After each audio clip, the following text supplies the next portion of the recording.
बेजान धातु को तराश कर जीवंत कर देने वाली कारीगरी कई पीढ़ियों से चली आ रही शिल्पकारी कला को अमृतत्व का वरदान देती पुश्तैनी विरासत और बेबस हालातों के सामने घुटने टेकने को मजबूर कारीगर। ये हकीकत से सारा बोर दास्ता है बुंदेली शिल्पकारों की, जो कि सरकारी अनदेखी के चलते पुश्तैनी व्यवसाय को छोड़ने पर विवश हो चले हैं। उत्तर प्रदेश के महोबा जनपद के श्रीनगर कस्बे में सदियों से चले आ रहे मूर्ति कला के व्यवसाय पर काले अंधेरे बादल मंडराते नजर आ रहे हैं। खस्ता हाल हो चुके इन शिल्पकारों की ना तो कोई सूद प्रशासन स्तर से ले रही है और ना ही शासन से आने वाली योजनाओं का लाभ इन शिल्पकारों तक पहुंच पा रहा है। तो वहीं दूसरी तरफ जिले के जिम्मेदार अफसरानों की लचर नीतियों के चलते ये पुश्तैनी परंपरा अपने आखिरी पैदान पर दम तोड़ती नजर आ रही है। प्रशासन से योजनाएं तो बहुत आती हैं, लेकिन यहाँ तक आ नहीं पाती हैं योजनाएं। लोन वगैरह भी आते हैं तो उसमें बड़ी परेशानियों का सामना करना पड़ता, साधारणतः मिलता नहीं है। अब जिसके पास कुछ है उसी को लोन मिलेगा और जिसके पास मजदूर लेवल का है उसको बैंक भी नहीं देती है लोन। तो इस परिस्थिति में मजदूर वर्ग का आदमी तो कुछ कर ही नहीं पाता है। जैसे डीएम साहब आए, सीडीओ साहब आए, सुना, उनने कहा हम शासन को लिखेंगे, प्रयास करेंगे, लेकिन बस सब प्रयास ही है, कागज पे प्रयास चल रहा है। लाभ अभी तक कोई लाभ नहीं मिला, ना कभी मिलने की कोई उम्मीद है। डॉक्टर काजल थी तो उनने भी प्रयास काफ़ी किया और उस समय अगर वो और कुछ समय तक रुकती तो यहाँ श्रीनगर जैसे ब्लॉक हो जाता तो यहाँ का कुछ परिवर्तित होता, लेकिन जिस समय से वो गई हैं तो ब्लॉक की फाइल बंद है और हम लोगों का काम तो वैसे ही है। और देखो आगे उम्मीद करते हैं मोदी जी के द्वारा, योगी जी के द्वारा कुछ मदद मिल जाए। बाकी और पहले तो कुछ इसकी मदद आई है लेकिन मिल नहीं पाई है, वो कहाँ कैसे कुछ उसका हिसाब ही नहीं हुआ। आए कई बार आए हैं और उसको जो है बताया भी है ऐसा है वैसा है, बैंक द्वारा गवर्नमेंट द्वारा मिलेगा, उसका कुछ लाभ नहीं मिला। सदियों पहले राजा मोहन सिंह के तत्साल पर सोने चांदी के सिक्कों पर नक्काशी करने वाले इनके पूर्वजों से इन्हें ये विरासत में शिल्पकारी का हुनर मिला है। राजा मोहन सिंह के राजपाट खत्म होने के साथ ही इनके पूर्वजों ने इस शिल्पकारी के हुनर को अपनी रोजी रोटी का जरिया बना लिया और समय गुजरने के साथ ही ये हुनर एक पीढ़ी से दूसरी पीढ़ी तक धरोहर के रूप में पहुंचता रहा। सोने और चांदी की मोहरों को अंतिम रूप देकर उन्हें खूबसूरत देने वाली इनके पूर्वजों से शिल्पकारी की ये प्रथा आज तक चली आ रही है। मूर्ति कला ये श्रीनगर की बहुत पुरानी प्राचीन कला है। राजाओं महाराजाओं के टाइम से यहाँ ये ढलाई का काम चलता रहा।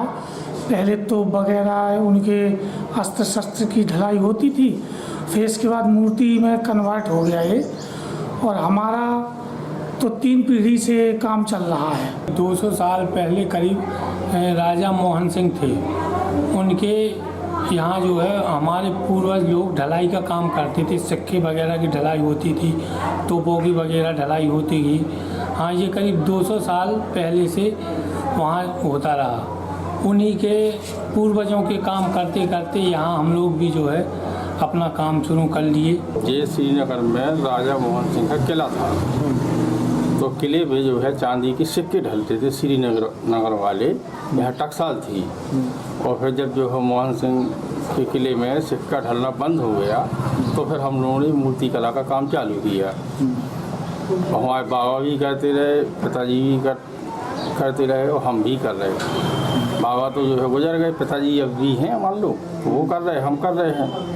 मंदिर के पुजारी और आलीशान नक्काशीदार मूर्तियों का शौक रखने वाले व्यक्तियों द्वारा इन मूर्तियों को विशेष डिमांड कर ऑर्डर देकर बनवाया जाता है। जैसे जिसकी डिमांड वैसे ही खर्च मूर्तियों पर आता है। अमूमन 900 प्रति किलोग्राम का खर्च लेकर आई हुई डिमांड को पूरा किया जाता है। गर्म पीतल को पिघलाने की प्रक्रिया के साथ धातु को तराश कर नक्काशी के काम की शुरुआत की जाती है। कई दिनों की जी तोड़ मेहनत करने के बाद बेजान धातु की मूर्ति की शक्ल सूरत मिल जाती है और उसके बाद ही मूर्तियों को सुनिश्चित स्थान पर पहुंचा दिया जाता है। ये हम लोगों का काम तो जो है मंदिरों वगैरह का है। मंदिरों में जो मूर्तियाँ लगती हैं, राम दरबार है, दुर्गा जी है, हनुमान जी है, तो ये बड़े बड़े संत महात्मा लोग हैं, इन्हीं के द्वारा जो है हमारा ये काम चलता है। और शो पीस आइटम वगैरह जो भी होते हैं, घर गृहस्थ के लोग कम इसको जो है ले पाते हैं, क्योंकि हमारा काम ये महंगा पड़ता है, क्योंकि हस्तशिल्प में आता है तो इसका महंगा पड़ने के कारण गृहस्थ लोग कम इसको ले पाते हैं। मूर्ति का कोई मार्केट नहीं है। श्रीनगर की जो मूर्तियां हैं इसकी कोई कहीं पे मार्केट नहीं है, और ये तो केवल मंदिरों या पुजारियों से या साधु संतों से चलता है काम।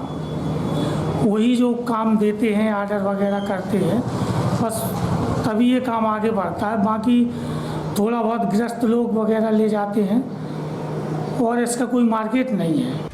उत्तर प्रदेश के महोबा जनपद श्रीनगर कस्बे में वर्षों से चली आ रही मूर्ति कारीगरी का काम अब बंद होने की कगार पर पहुंच चुका है।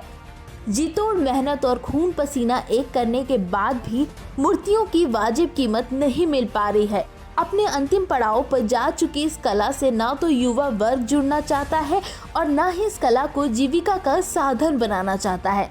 बदतर हालत में पहुंच चुकी शिल्पकारी के ठप पड़ जाने की सूरत में जहां कुछ शिल्पकार मेहनत मजदूरी करके अपने परिवार को 2 वक्त की रोटी दे पाते हैं, वहीं कुछ कारीगरों द्वारा खेती बाड़ी का सहारा लेकर अपने परिवार का पेट पाला जाता है। कुल मिलाकर कहें तो सरकार अपेक्षा की दंश झेल रहे ये शिल्पकार बेबस हालातों के आगे घुटने टेकने को मजबूर हो चले हैं। जब काम नहीं होता है तो हम लोग कुछ मजदूरी करके और जैसे बाहर चले जाते हैं या कहीं भी गांव में मजदूरी कुछ भी हो तो उसको करके अपना घर का पालन पोषण करते हैं।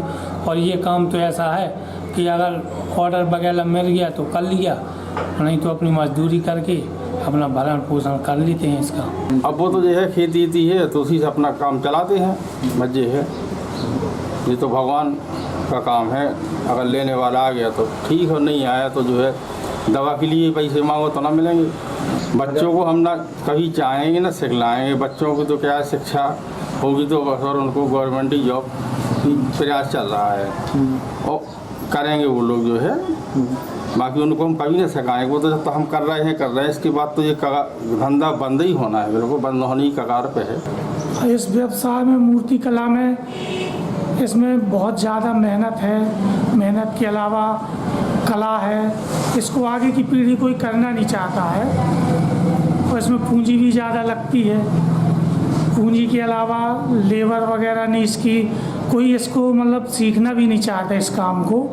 जो यहाँ पे पहले करीब 25-30 दुकानें हुआ करती थी, अब आज की डेट में ज़्यादा 4-5 लोग काम कर रहे हैं।